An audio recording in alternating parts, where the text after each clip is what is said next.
Alors, nous avons, avec cet objectif, créé une comète artificielle dans un laboratoire de Paris, l'Université Paris-Sud, l'Institut astrophysique spatiale sous la direction de Louis Londicourt. Et dans son laboratoire, nous avons créé une comète artificielle. Ça c'est quelque chose pour les astrophysiciens qui existe depuis 30 ans, je dis. Depuis 30 ans, les astrophysiciens mondiaux sont capables de créer des comètes artificielles. Parce qu'eux, ils ont compris le processus physico-chimique interstellaire qui sont responsables pour la formation des comètes. Voilà. La formation de comètes, la synthèse de comètes est connue. Ce n'est pas quelque chose qui est extrêmement neuf, ça c'est connu depuis 30 ans. Comment ça fonctionne? Alors dans le milieu interstellaire, vous avez quelques petits grains qui sont appelés le poussière interstellaire, les petites particules interstellaires. Le poussière, d'une taille plus petite qu'un micromètre. On parle de 0,1 micromètre, ils sont très petites, c'est la poussière interstellaire, dans le nuage interstellaire. Et sur cette poussière, qui sont d'un matériel qui s'appelle le silicate, qui n'est pas organique, c'est de la chimie inorganique qui ne nous intéresse pas trop pour l'instant. Nous sommes plus intéressés aux molécules organiques qui peuvent se former là-bas pour éventuellement comprendre l'origine de la vie sur Terre. Sur cette surface de minéraux, de cristaux, de la chimie inorganique, comme par exemple le silicate, il y a des molécules de l'eau qui vont se condenser, qui vont s'absorber dans le milieu interstellaire. Mais pas seulement des molécules de l'eau, mais également les molécules de l'ammoniac, du monoxyde de carbone, du dioxyde de carbone, quelques petites molécules qui sont très bien connues. Alors nous avons dans notre laboratoire reproduit le même processus. Nous avons pris une surface qui était très froide, à moins 200 degrés Celsius, dans une vide. Et sur cette surface qui va simuler notre grain interstellaire, nous avons condensé quelques molécules comme de l'eau, bien sûr, parce qu'il existe de l'eau, mais aussi des molécules comme du méthanol, CH3OH, comme de l'ammoniac et de l'eau. Et pendant la condensation, pendant l'absorption de ces molécules dans cette surface communautaire artificielle, les molécules ont été irradiées par la radiation électromagnétique, comme la radiation électromagnétique qui existe dans le milieu interstellaire. Nous avons utilisé une longueur d'onde de photon à 120 nanomètres qui correspond à Lyman alpha, et ça c'est une radiation qui est très connue pour sa présence dans le milieu interstellaire. Alors les molécules sont condensées et irradiées. Et tout ça nous avons fait pendant 10 jours. Et pendant 10 jours, il y a une petite, très petite surface du comète artificielle qui s'est développée, qui grandit. Et après 10 jours, nous avons fermé cet échantillon, nous avons mis le gaz inerte et transporté notre comète artificielle dans notre laboratoire ici, à l'université de Nice, Sophie Antipolis. Ici, nous avons ouvert, nous avons vu cet échantillon, nous avons pris de l'eau pour l'extraire, cette comète artificielle, de l'eau ultra pure, ce n'est pas de l'eau de robinet par exemple, c'est de l'eau ultra pure qui coûte très cher. Nous avons fait cette extraction, nous avons fait un traitement chimique qui s'appelle l'hydrolyse et dérivatisation pour faire visible toutes les molécules organiques qui sont là-dedans. D'accord.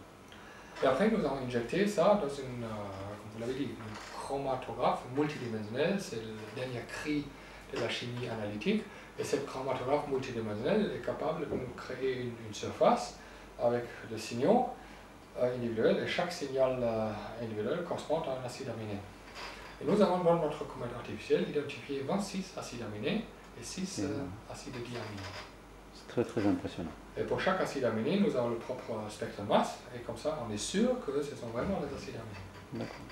Maintenant, on peut dire, les acides aminés que vous avez identifiés, ce sont éventuellement les acides aminés de vos étudiants qui ont touché votre appareil à l'intérieur, par exemple pendant la condensation, ils ont touché cette surface, et vous avez analysé les acides aminés qui sont d'origine de la biologie, de la biosphère sur Terre.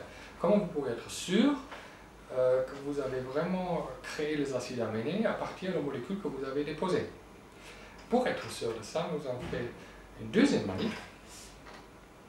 Et dans la deuxième manip, nous avons pris le porteur de carbone qui contient seulement un isotope naturel du carbone, qui est l'isotope carbone 13. Et après, nous avons également identifié 26 acides aminés, et tous les 26 acides aminés en continu l'isotope carbone 13. Et ça, c'est une épreuve ultimative que tous les 26 acides aminés viennent des ingrédients que nous avons mis là-dedans. Parce que les ingrédients, ils ont contenu le carbone 13, l'isotope de carbone, ce qui s'appelle le carbone 13.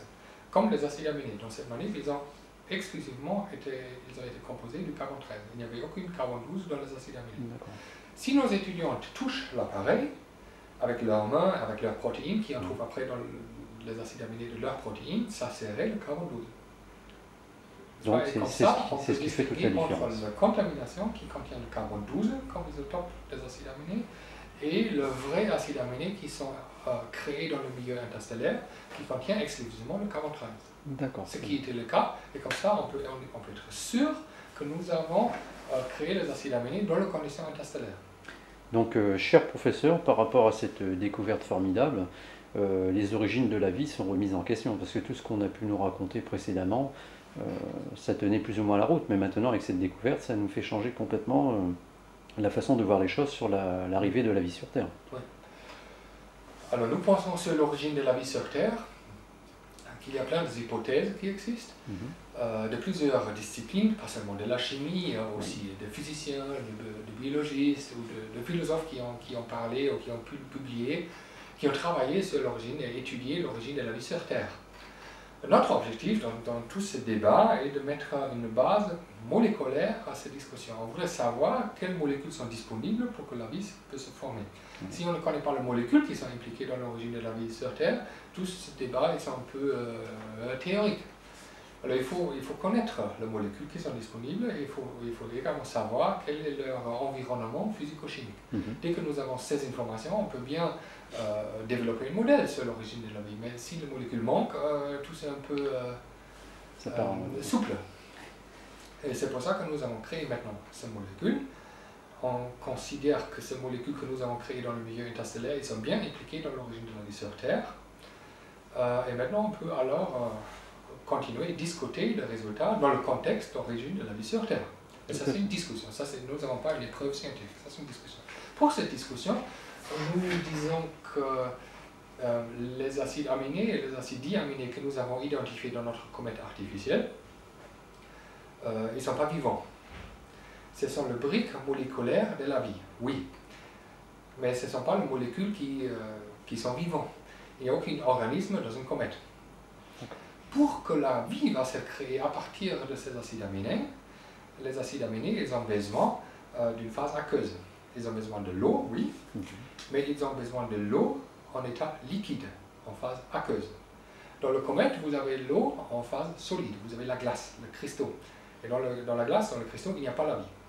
Il y avait les molécules qui peuvent former la vie, mais pour créer la vie, la vraie vie, ils ont besoin de l'eau en phase liquide. Voilà, il faut qu'il y ait un environnement propice. Oui, nous considérons que la Terre primitive était bombardée par des météorites, de micrométéorites, de comètes. Et les comètes, ils ont contribué, ils ont transporté tout leur inventaire de molécules organiques sur Terre. Pour permettre de développer la vie. Sur Terre, l'eau est devenue liquide. On considère aujourd'hui que 50% de l'eau des océans vient de comètes et origine cométaire. Et dans le même contexte, toutes les molécules organiques qui ont été dans le comète, ils sont également délivrées sur Terre. Comme par exemple nos 26 acides aminés. Et dès qu'ils sont dans une phase liquide, non pas dans une phase liquide, dans un environnement de l'eau liquide, les acides aminés, ils peuvent former, s'ils ont le voisin des autres acides aminés, ils peuvent former une dimère d'un acide aminé qui s'appelle une dipeptide. Et après, ce dipeptide peut trouver un autre acide aminé pour former une tripeptide, c'est une trimère des acides aminés. Et après, ils peuvent créer des chaînes qui vont grandir, ils vont créer les oligopeptides et finalement les peptides qui vont devenir les protéines. Ça, c'est notre vision. Là, il y a quelques gens qui disent oui, si vous avez les acides aminés qui sont fournis par les comètes, ils vont se dissoudre dans l'eau et ils vont aussi distribuer dans l'eau. Avec la deuxième loi de la thermochimie, c'est l'entropie. L'entropie va augmenter et les acides aminés ils vont obtenir une concentration extrêmement faible.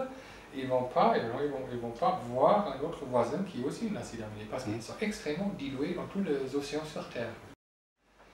Alors nous avons besoin sur Terre d'un micro-environnement qui va permettre d'augmenter la concentration des acides aminés. Et pour ce micro-environnement, on considère des micro-environnements qui sont un peu spéciaux, qui sont appelés les vésicules. On pense que les molécules amphiphiles, qui sont également présentes dans le milieu interstellaire et dans les météorites, que nous avons identifiées là-dedans, si les molécules amphiphiles, ce sont les molécules qui ont une tête polaire avec une queue qui est apolaire. comme le tenzide qu'on met dans l'eau pour laver Oui, les oui, mains. oui, Ce oui, sont oui. les molécules amphiphiles. Si vous mettez ça dans l'eau, toutes ces molécules, ils vont mettre leur tête dans l'eau, qui est polaire, ça s'appelle hydrophile, qui aime l'eau, et ils vont mettre leur tête vers le ciel, parce que la tête ne veut pas être en contact avec de l'eau, qui est très polaire, qui est hydrophobe. Et ces molécules amphiphiles, ils vont se orienter sur la surface de l'eau, avec tête dans l'eau et queue vers le ciel. Oui. Et ces molécules amphiphiles ils vont également à l'intérieur de l'eau, s'ils sont dans phase liquide, dans phase aqueuse, et ils vont former des molécules qui sont appelées le micelle. Ce sont les petites sphères avec leur tête à l'extérieur et le queue hydrophobe vers l'intérieur. Et ça ne nous intéresse pas encore, mais après le micelle, ils vont former des vésicules. Et les vésicules, ils ont une membrane qui est composée d'une couche de 2 lipides, une couche lipide vers là et une deuxième couche lipide vers là. Et tout ça, ils vont former de vésicules avec une phase aqueuse à l'intérieur. Alors vous avez l'eau à l'extérieur, vous avez une couche lipidique, une sphère, et à l'intérieur, vous avez une phase aqueuse. Et maintenant de l'eau à l'intérieur. Vous avez l'eau extérieure et l'eau intérieure. Et les acides aminés et les nucléotides qui sont activés, ils peuvent, et ça c'était démontré aux États-Unis, ils peuvent rentrer dans ces structures vésiculaires. Oui. Et dès qu'ils sont là-dedans, ils peuvent, une deuxième acide aminé par exemple, et deuxième nucléotide activé peuvent rentrer pour former une dimère à l'intérieur, une trimère à l'intérieur, et après ils ont formé un oligomère, et l'oligomère, dès que c'est à l'intérieur, ne peut pas sortir parce que c'est trop grand. Et ça c'est pour nous, les structures vésiculaires sont des structures très prometteuses pour fournir comme un micro-environnement pour participer ou pour favoriser l'origine de la vie sur Terre. Et sur cet axe de recherche, il travaille un professeur aux États-Unis qui est le prix Nobel, qui s'appelle Jack Szostak. Et lui, il peut créer les structures vésiculaires dans son laboratoire. Et au futur, nous avons prévu avec lui de créer une collaboration scientifique parce que nous pouvons dire quelles sont les molécules qui sont disponibles dans phase aqueuse. Et lui, il est capable de recréer les structures vésiculaires dans son laboratoire, qui lui, il appelle maintenant le protocelle. Ça veut dire que ce sont évidemment les premières cellules sur Terre. Ce ne sont pas encore les cellules. Mais entre vésicules, protocelles et cellules, il y a une évolution qui est, disons, sur laquelle on peut trouver des arguments raisonnables au niveau scientifique. Et comme ça, on voudrait créer une collaboration avec lui. On est en train de créer une collaboration avec lui pour ne pas seulement recréer les molécules type acide aminé dans le milieu interstellaire, mais également de mieux comprendre l'origine de la vie sur Terre. Oui, ça permet d'accentuer vos recherches que vous avez faites dernièrement. Oui. Et alors, par rapport à tout cela, professeur, parce que là, actuellement, dans le domaine scientifique, avec les divers appareils de détection, ce qui n'était pas possible avant, on arrive à le faire maintenant. On détecte de plus en plus d'exoplanètes, déjà rien que dans notre propre galaxie. Est-ce que vous pensez donc par rapport à ce qui s'est produit sur Terre que c'est pu éventuellement se reproduire sur d'autres planètes qui sont dans une zone habitable par rapport à leur étoile, avec les mêmes conditions qu'il y a eu au niveau de la Terre primitive que nous connaissons? Oui, bien sûr. La réponse est oui. D'accord. Le même processus qu'on connaît sur Terre peut se produire ailleurs. On a parlé des épreuves scientifiques, mais la possibilité est là.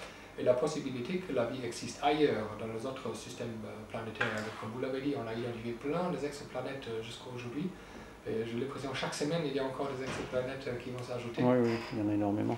Et on trouve les exoplanètes qui sont de plus en plus petites, pas seulement taille Jupiter, qui sont plus petites, taille Terre, qui ont une distance de leur étoile qui est raisonnable pour que la vie ou l'eau en phase liquide peut exister là-bas. Et bien sûr, nos résultats ont démontré que les acides aminés sont disponibles dans le nuage moléculaire interstellaire où ils sont produits spontanément et toujours sans arrêt. Et ces molécules peuvent bien sûr également contribuer à la vie ailleurs. D'accord. Donc ce qui voudrait dire qu'en quelque sorte, bon, on n'en est qu'au balbutiement des découvertes, ce qui est déjà formidable, puisque ces dernières années, ça s'est accentué depuis les années 2000, je crois. Donc vous par rapport à votre département, eux par rapport à l'astrophysique qui est très important aussi dans ce domaine, ce qui voudrait dire que l'univers est très propice à la vie en quelque sorte, il est très fécond l'univers, si on va par là. La probabilité de trouver la vie ailleurs par ZT par exemple aux États-Unis, ou par les autres moyennes, est augmentée grâce à nos résultats, grâce à la détection des acides aminés et des acides diaminés dans le milieu interstellaire. La probabilité est augmentée. Ça on peut dire, et ça c'est scientifiquement correct. Par contre, nous n'avons pas encore identifié la vie ailleurs. Non, voilà, c'est en recherche actuellement. Oui. C'est vrai que les découvertes s'accentuent. Oui. Ce que peut vous intéresser, alors notre appareil qui était construit pour atterrir sur une comète, sur la surface cométaire, oui. Va identifier les molécules organiques dans le noyau d'une comète. Ça, c'est une mission qui était tellement intéressante pour l'Agence européenne spatiale, que l'Agence européenne spatiale, l'ESA, avait dit cet appareil que vous avez construit peut éventuellement aller vers Mars. Est-ce que ça vous intéresse? Parce que sur Mars, il y a la même question. Est-ce qu'il y a des molécules organiques qui sont disponibles sur Mars ou pas? Jusqu'au maintenant, il y avait plusieurs missions qui sont disponibles sur Mars, qui ont atterri sur Mars, il y a des rovers qui circulent encore. Mais jusqu'au maintenant, nous n'avons pas identifié les molécules organiques sur Mars. Si on trouve les molécules organiques sur Mars, bien sûr, ça va encore stimuler ces débats sur l'origine de la vie. Alors, nous avons accepté notre appareil qui était construit pour une comète, qui va atterrir dans l'année 2014-2015 sur une comète, va aller vers Mars dans une mission qui s'appelle ExoMars dans l'année 2018. Je peux le voir effectivement sur un des sites scientifiques d'Internet. Oui. Par rapport à cette mission. Oui, sur ExoMars, il y a actuellement il y a pas mal de débats parce que c'était une mission qui était créée entre l'Europe et les États-Unis. D'accord. Et les gens des États-Unis, ils ont le problème de trouver leur financement qui est nécessaire. C'est pour ça qu'il y avait quelques semaines, c'est une information très actuelle, la NASA a limité ou coupé leur soutien financier à la mission ExoMars. Les Américains, ils ont laissé les Européens seuls. Les Européens, ils ont cherché les autres partenaires parce que toutes seules, ils ne peuvent pas créer une mission qui va atterrir sur Mars et chercher la vie sur Mars avec notre appareil, entre autres appareils. On a prévu 10 appareils sur l'atterrisseur sur Mars. Et notre appareil, c'est un appareil entre 10. Ça s'appelle la mission ExoMars et maintenant, les Européens ont trouvé des autres partenaires qui vont substituer les Américains et là, on a trouvé la Russie. Avec une organisation qui s'appelle Roscosmos et les scientifiques de Roscosmos, ils vont nous fournir 2 fusées Proton, première qui va décoller en 2016 pour tester plusieurs conditions sur l'atterrissage et notre mission va partir en 2018. Alors maintenant, cette mission, à partir de maintenant, c'est très probablement une mission entre Europe et la Russie. Et pas entre Europe et les États-Unis. Oui, c'est d'accord, je comprends. Et ce qui va favoriser d'accentuer les recherches par rapport à cette mission. Oui, et ça c'est une mission qui est exclusivement dédiée à la recherche de la vie sur Mars. D'accord. Eh bien, c'est très très intéressant, professeur. Mais écoutez, moi personnellement, je n'ai plus de questions à vous poser, si ce n'est que si on aimerait bien éventuellement pouvoir, dans un avenir plus ou moins proche, garder le contact avec vous et suivre les recherches de près comme vous, puisque, comme je vous disais tout à l'heure, on se passionne de très près et je trouve que c'est un intérêt pour l'avenir de l'humanité, déjà de connaître ses origines, de savoir comment a été créée la vie, et puis c'est très très intéressant, c'est très enrichissant. Et peut-être que ça peut même changer à l'avenir l'avenir de l'humanité aussi, parce que ces découvertes-là, la science apporte beaucoup aussi au niveau de l'humanité. Mais il me reste à vous remercier, cher professeur. Donc voici le laboratoire du professeur Mayer-Henrich et du professeur Maiter sur leurs découvertes qu'ils ont effectuées ici même. Alors, je me permets, cher professeur, donc les appareils que vous nous faites voir, ce sont des chromatographes. C'est avec ça que vous avez fait votre recherche. Oui, c'est ça, le chromatographe en phase gazeuse. Vous avez une colonne capillaire à l'intérieur. Oui. Vous injectez vos échantillons. Les analytes, alors les molécules qui sont dans les échantillons, sont séparées sur passage de la colonne capillaire, sur une phase stationnaire. Et après, ils sont connectés au détecteur de cet appareil. D'accord. Notre laboratoire est équipé avec 15 appareils de chromatographes en phase gazeuse. Et pour notre analyse le plus récent, nous avons utilisé le chromatographe en phase gazeuse le plus moderne qui est la chromatographie multidimensionnelle. D'accord. Cet appareil est installé ici. Ça, c'était la découverte sur le comète. Et déjà ici, vous voyez. Bonjour, bonjour professeur. Des analyses. Donc là, je présente, vous êtes le professeur Maïter Cornelia, donc, qui est en collaboration avec le professeur Meir Heinrich par rapport à la découverte que vous avez faite. Donc c'est une grande fierté pour nous au niveau du CROPS de pouvoir suivre vos découvertes, hein, qui sont primordiales dans le but où on va nous aussi. Voilà. Alors, ici, là, vous voyez un autre chromatographe multidimensionnel, c'est lui qui travaille sur la séparation des analytes dans le vide essentiel. D'accord. Parce qu'on a aussi fait le contrat avec les grassoirs qui sont appliqués la chimie des arômes parfums. Et donc là, le professeur, les pics que nous voyons, c'est les acides aminés Non. Ici, dans cet exemple, chaque signal correspond à un ingrédient moléculaire de l'huile essentielle. À l'autre côté, cet appareil, ça c'est utilisé pour l'analyse des acides aminés. D'accord. Et ici, oui, vous avez raison, ici, chaque signal, chaque pic en 3D correspond à un acide aminé qui était identifié dans une comète artificielle. Voilà, alors, nous avons créé une comète artificielle dans un laboratoire de Paris, l'Université de Paris Sud. Et cette comète artificielle était créée dans les conditions interstellaires. Les conditions interstellaires, ça veut dire que nous avons appliqué une température très basse, moins 200 degrés Celsius. Oui. Nous avons créé le vide, comme on a le vide dans l'espace, et nous avons créé la radiation électromagnétique, comme on le trouve dans le milieu interstellaire, dans la région qu'on appelle le nuage moléculaire.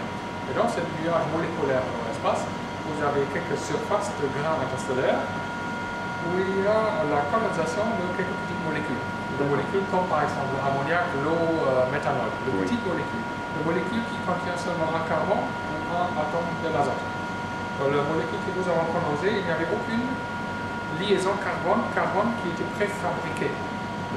Nous n'avons pas utilisé les unités C2, C3, etc. seulement les unités C1. Nous avons condensé ça dans le milieu interstellaire, simulé. Et pendant la condensation de ces petites molécules, ils ont été irradiés par la radiation électromagnétique.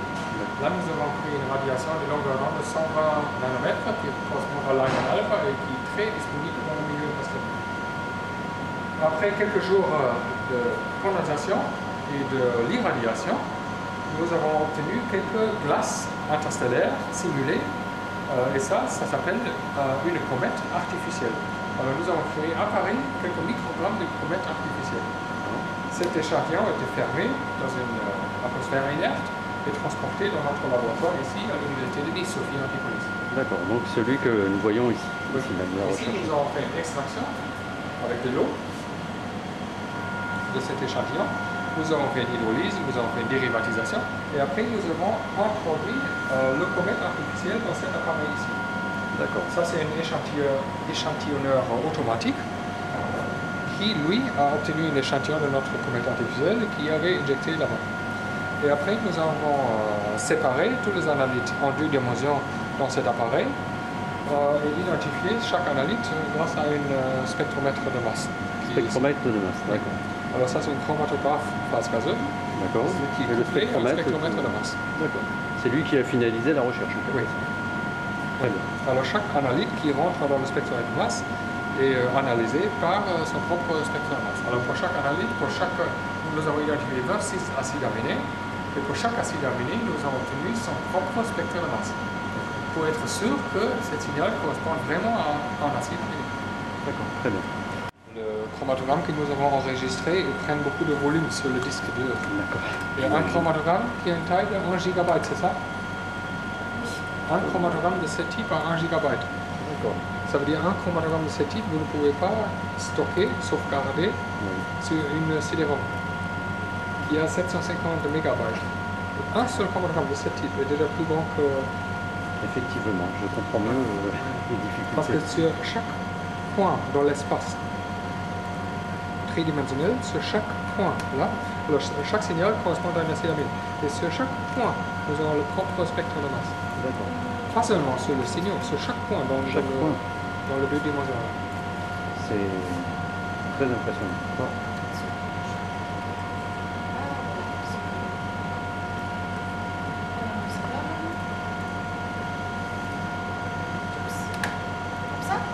Très bien. Et tourner? Très bien. Oups, voilà. Très bien. Ça, c'est vraiment impressionnant. C'est Oui. la chromatographie multidimensionnelle. C'est très très impressionnant. Au début, on avait toujours le chromatogramme de 7 types qui sont monodimensionnels et maintenant nous avons les deux dimensions derrière. Et maintenant, Connie, elle peut cliquer sur chaque signal pour Oui. obtenir le spectromas, par exemple, de cet acide aminé qui est marqué à droite. D'accord. Qui est marqué C'est maintenant à la en jaune ligne. et après on voit à gauche son spectromas individuel. Et c'est ce qui fait apparaître le pic Ouais, voilà. sur élévation du Voilà. Et là, vous avez maintenant Proline. l'autre spectromas. Proline sur la masse 142. Oui. Et vous voyez à droite le signal correspondant au proline. C'est Ici, Sarkozy. Sarkozine, une acide aminé qui correspond à notre président. La sarkozine avec la masse 130. Ça, c'est vous qui l'avez inventé, ce surnom? Non, c'est une acide aminé qui existe entre le D'accord. 26 acides aminés qui nous ont identifié la première acide aminé, non, le premier acide aminé, c'est la sarcosine. Ce qui donne une touche Sarkozine. d'originalité en plus. Oui, oui.